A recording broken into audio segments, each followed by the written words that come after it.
எனக்கு தெரிஞ்சு திருப்பூரில் சுப்பையன்னு ஒரு ஒன்றிய செயலாளர் இருந்தார். அவர் பேர் சுப்பையன்னு இருக்கார். அந்த வீரபாண்டி கூட்டுறவு பால் சொசைட்டி தலைவர். டெய்லி பால் விற்கிதில்ல, மொத்தமாக இவர் வசூல் பண்ணிக்குவார். பல லட்சம் பல கோடி ஆச்சு.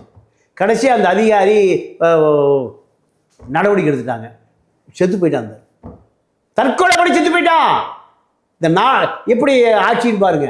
நான் உருவான சொத்து உடனே இவர் திருடன பணத்தை பாதியை கொண்டு போய் அப்போ மாவட்ட அமைச்சர் பொங்கலூர் பழனிசாமி அட்டிப்பட்டோடனே பொண்டாட்டி அடுத்த நிமிஷம் செத்து போச்சு. செஞ்ச பாவம் மக செத்து போச்சு. அந்த பொங்கலூர் பழனிசாமி குடும்பத்துக்கு ஊரில் எவ்வளோமே பொண்ணு கொடுக்கல. பொண்டாட்டி ஓடி போச்சு. யார் மகன் பொண்டாட்டி ஓடியே போச்சு. நான் அபாண்டமாக சொல்ல, செஞ்ச பாவத்தை சொல்ல. அப்போது உங்களுக்கு பாவத்து மேலே நம்பிக்கை இருக்கா? இல்லை நான் பெரிய செஞ்ச பாவன்றீங்க. இல்லை, அதாவது வேறு வார்த்தையே இல்லை. மக்கள் மொழி அதுதானே, மக்கள் மொழி. அப்போது அந்த அதிகாரி குடும்பம் நடு ரோட்டுக்கு வந்துருச்சு. எந்த நடவடிக்கையும் இல்லை.